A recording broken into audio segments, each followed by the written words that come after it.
Welcome and good morning, and it is always a joy, and we're always grateful to have you, and we're always grateful for this show, kwa sababu it is beyond the headlines. This is when we come, we cover, we see what has been there, we try now to do an analysis of what has been happening, also try to outline the direction of where our nation is also heading to. So tunashukuru sana, karibu sana, and we always glad to have one of our own. Yes, Kim. Asante sana. Karibu. I'm so delighted to be at Mizpah Tv this early morning, this chilly morning. The weather is a little bit harsh on us. Yes. It's too cold, but it's July. We expected this, so we cannot complain. Yes. But we are grateful to God for the breath of life, for the gift of life, and even this kind of weather. If you look at our farms, the maize crops are doing very well. Kahawa naona imezaa kabisa, imebeba kubeba. So we are thankful to God for the kind of weather that we are experiencing, the kind of bumper harvest that farmers are expecting out of God's will, out of the rains that we have been blessed with. It's my delight to be here. And I say hi, I salute all our viewers, wherever they are, within Nakuru County, outside Nakuru County, and even those who are watching us from outside the country. I got some calls from Seattle. Some messages from Seattle. There is a guy called Jore Karanja. Jore Karanja is the proprietor of is a valuer, and he's the proprietor of Vatican Homes at Elementaita. He's one of our fans who watches us from online from Seattle. So we are very delighted. Mizpah is expanding its territories. We are getting viewership from outside the country, and that's to our delight. Yeah, we are very grateful. Asante sana. So karibu sana to the show. Shukran. What a nice introduction. And so what do you have? Any latest updates from Nakuru? Well, city? I'm very grateful. I've seen parents have been waiting. You know, they applied for bursaries. I don't know when was this. Then there was a lot of court cases. Bursaries were stopped. That is the executive or the governor's bursaries were stopped by the courts.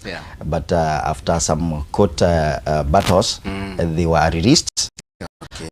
So parents, by yesterday but one, parents were receiving messages, and they have been collecting their checks from the governor's office.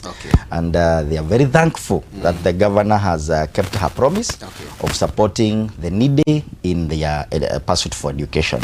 So big Governor Keheka, thank you very much. And parents are very delighted. And let's keep students in school, and not just in school. Let's also watoto wakiwa shuleni. That is where they learn the different types of human beings that they encounter in life. So they make friends, they know how to treat enemies, they know how to treat those who are against them. I think it's not just the book work. It's a lot. It has a lot to do with the social growth. Once the students are kept in school, that's the best environment they can ever be in, especially at their tender ages, so that they experience life in fullness, making good friends at their young ages, appreciating the different kind of human beings that they find along their life. It's an amazing thing. It's an amazing thing. So we are very grateful whenever parents, the government struggles to keep students in school. We remain very grateful.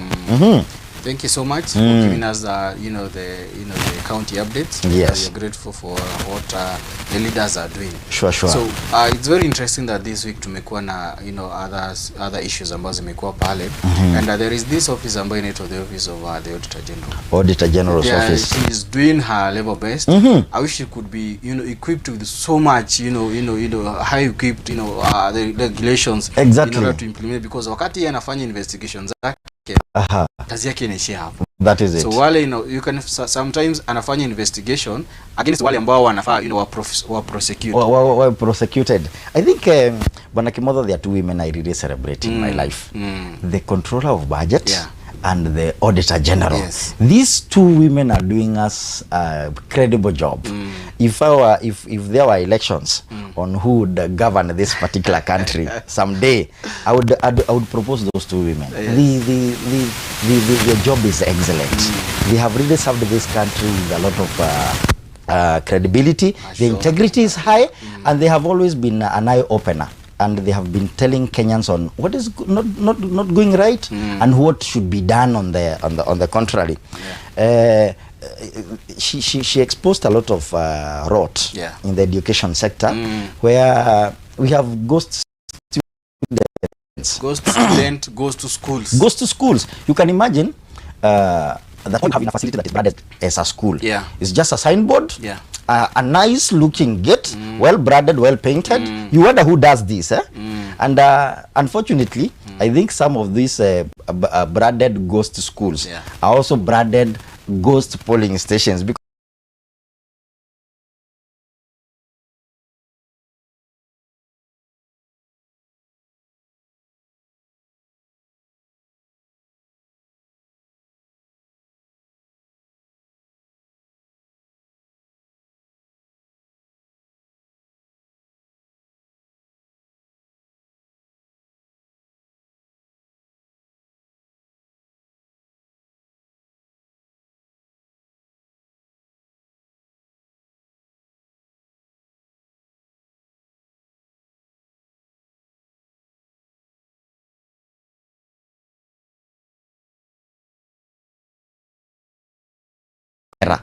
we are supposed to uphold integrity whenever we are in office. And unfortunately, these are the same leaders who are coming back to us and telling us we need another term. You don't mess with the schools, you don't mess with the students, you don't finance to schools, then you come back to us and tell us that you will need our votes. Very crucial departments. Imagine. And look at the amounts of money that is wasted, that is stolen, that is looted from the existence of those goes to schools and goes to students. Yet we are struggling. I saw an exorbitant kind of list of was it charges that are charged on students who reside in Nairobi University. They're paying 17,000 per. You know, I don't know whether you have visited those cubicles. They share 3 of them. Then you're charging students 17,000 per that cubicle. That is hardly enough even to turn around when you are doing your other things. It's not even enough for them to do their studies. And there are no extra services that are offered in those cubicles. So you can imagine, Bwana Kimotho, if these finances were well taken care of, and they are extended to such services like now the hostels in the universities, would be having comfort. The students would be experiencing some comfort while they are studying. And remember, these are the people we are fighting in courts, representing us as advocates. These are the people we are going to whenever we have illnesses as doctors. These are the professionals that we expect to lead us, to make sure that our infrastructure. Look at the engineers, the architects. Every now and then, whenever we have a building collapsing, everybody goes, kwani hakukuwa na engineer? But do we take our minds back and remember and consider that these engineers are manufactured in our universities? Yet capitation size inaenda kwa goes to schools, but we cannot take good care of our university students. Remember, this is the only year, I think it's the only time we have had the cases of universities getting appointment letters or placement letters, but they are not honoring them. Why? Parents are unable to take their students to schools.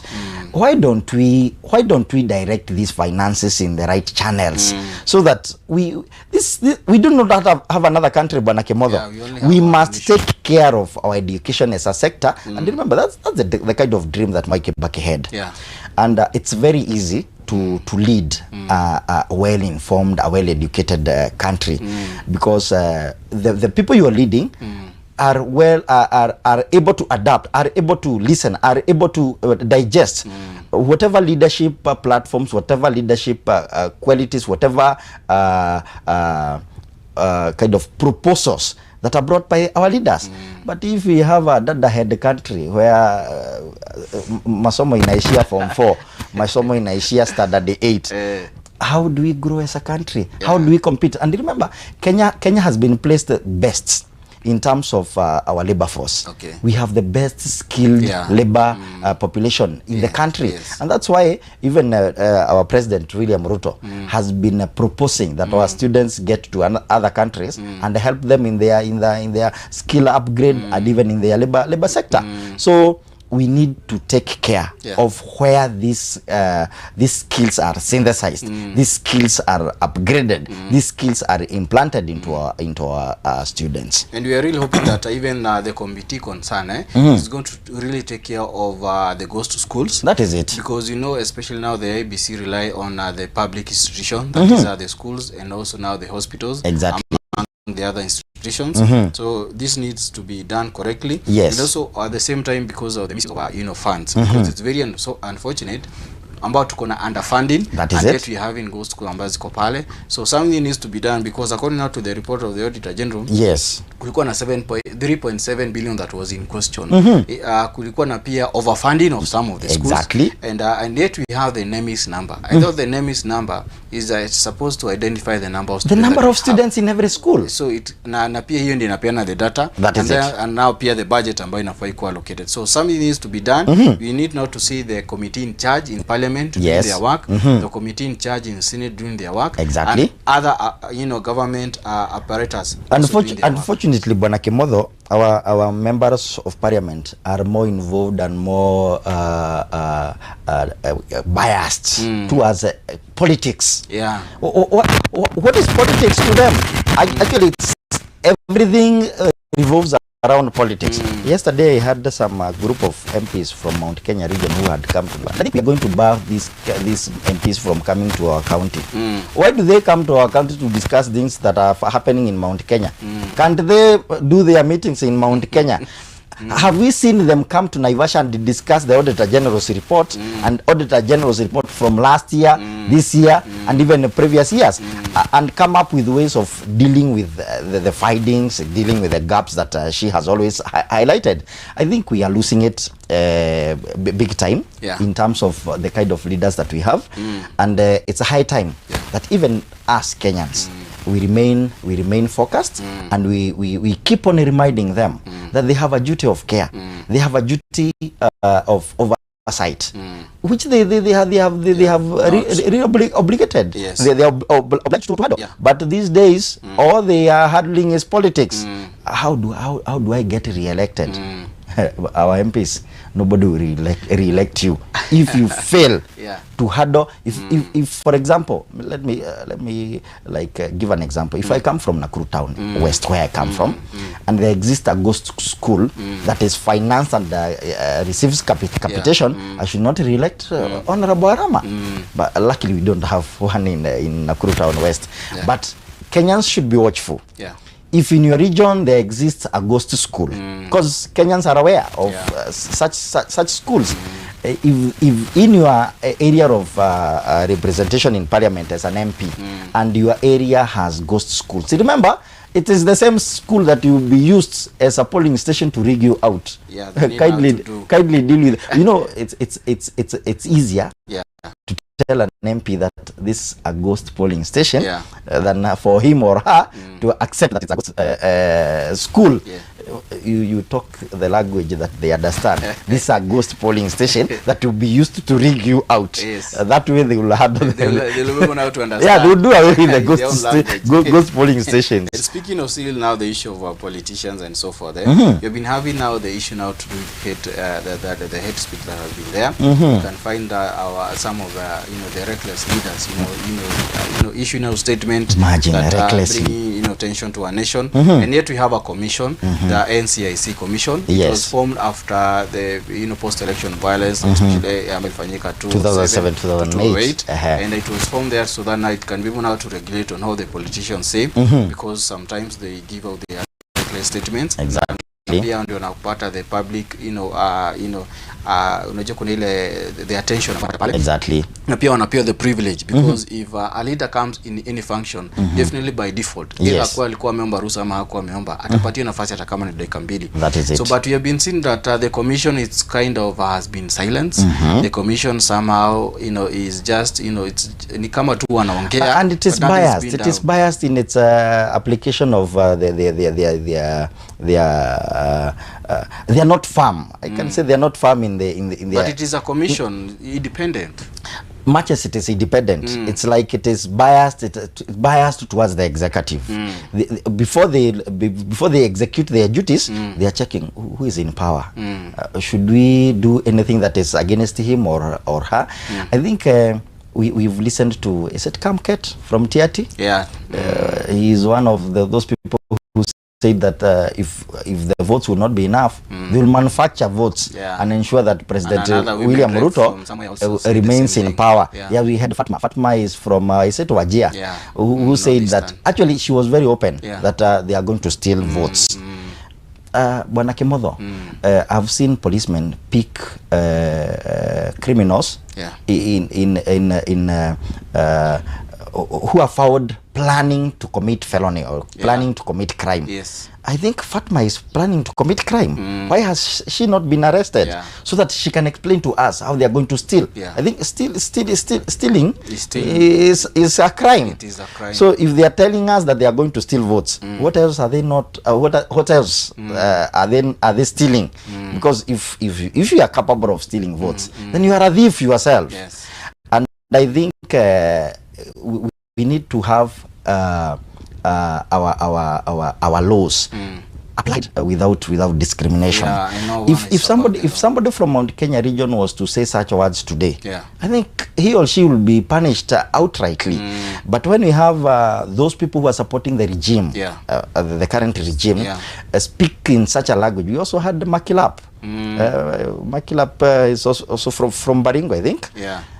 The kind of voices, the kind of messages that they are giving are creating tension.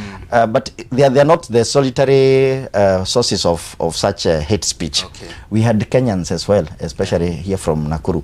People from is it Mauche, Narok there. They were stopping vehicles and forcing people to shout one term. Not only on that place, even other places. Yes, even in Elbago and Molo. We don't need such nonsense this particular time, Bwana Kimotho. Remember in our last episode, we looked at the importance of peace in Nakuru. Without peace, we cannot be able to carry out. Even here at Mizpah TV, we cannot be able to broadcast. We cannot be able to be doing the kind of analysis that we are doing if there were shoutings and chaos around us. So let everyone here in Nakuru, elsewhere in the entire country, let us maintain peace and let us avoid this kind of hate speeches. And for those who are parading and propagating hate amongst communities, I've never seen, Bwana Kimotho, when you go to the hospital, I've never seen, like I'm a Kikuyu, I go to PGH and I say nataka kutibiwa na Mkikuyu, ama wakati nahitaji damu, I need blood from my community. I only hear of blood groups, regardless of which community the donor comes from. Tribe, race. Let us be tribeless. Tribal arrangements, tribal arithmetics for politics does not help us. And especially for us who are in the Rift Valley, where we are a cosmopolitan, like here in Nakuru, we are a cosmopolitan county. We need to live like brothers and sisters. We need to appreciate people from other communities. We are not, nobody is superior. No community is superior to the others. Let us respect each other and let us appreciate God's creation and the diversity that we appreciate here in Nakuru. So we are urging the NCAC Commission to be firm, just like the auditor. To be firm and not be biased. Yes, they should now do their work. Let them be criticized that they are doing their work. Exactly. Because they were given the mandate, and also they have been, paid by the taxpayers' That money is it. to do their work. So they should not be biased. Let them now do their work. And if they're not also capable, they should now allow other people now to come in and do their work. Especially now, we need now the politicians to be regulated on what they are saying. And also, we as the Kenyans ourselves, let us not start embracing reckless statements that are being issued by our leaders. Yes, because I've also seen some there are some bloggers who have also been propagating hate speech, Yeah. and especially against the Kikuyu community. I don't know what we did to them. I'm a Kikuyu, honestly. There's Gordon Opio and the others. What have we done to you guys? Why are you propagating hate against the Kikuyu community? Let us live like brothers and sisters. So and also still now as we wind up, the IEBC now will be put now to the test on the upcoming by-election. Yes. And also the IEBC also is also mandated now to regulate the political temperature that has been in our nation. Exactly. They can also oversee some of the hate speech that we can see. They can also oversee the issue to do with bribery. They can also oversee such statements that were said by a women rep kwamba now they are going out to sell their votes. Exactly. So the IEBC now is going to be put on a test, especially now wakati now watafanya the by-election. That is it. Yes. I was speaking to one of the future aspirants for Bahati parliamentary seat, Bana Mary Justus Manabe. She was giving some beehives in Bahati, and we appreciate such gestures. Beehives and chaff cutters. That is kind of empowerment to the farmers in Bahati constituency. And she was telling, she looked excited that the appointment, the swearing in of the commissioner, the IBC commissioners, has brought down political temperatures in the country, and people are able now to reason. People are able now to prepare themselves adequately for the polls that will come, be they the by-elections and even the general election expected in August 2027. Yeah. And one of the appreciable remarks that came from her was she was excited by how just placing a commission would bring down political temperatures. And from what we were discussing with her, we appreciate that whenever we have a commission that is not functioning, those who are responsible for making sure that those commissions are functional, let them do so, because it is for everyone's good. We appreciate the one-term kind of shoutings that we have had have now calmed down, because people are now looking at their leaders, knowing very well that there's an opportunity of dealing with them through casting of votes. Right. Let us not throw stones. Let's cast votes. Yes. Youth, prepare yourself for an election. Stop this maadamano every now and then. Stop throwing gadgets. Stop throwing stones. Stop destruction of property. Stop parading yourself against policemen who are carrying weapons and you are not armed. I think the placement of IBC as a commission and as a body is a good thing for this particular country. Now we are likely to see the kind of jostling, the kind of wrestling, political wrestling that is expected of the whole thing when it comes now to the by-elections. Now it's high time that we know whether Gachagua is a real opposition leader, and if his agenda has been removing William Ruto from power. There are those people who have joined his party and they will be parading themselves to be elected in a number of those vacant positions. It is high time now we see whether they have an extra agenda. Let us see the kind of MPs, the kind of MCAs, the kind of governors and senators they will parade. Are they the kind of uneducated singers, uneducated footballers? You know, Bana Kimodo, I've seen some people praising footballers and artists that we would tutachagua next time.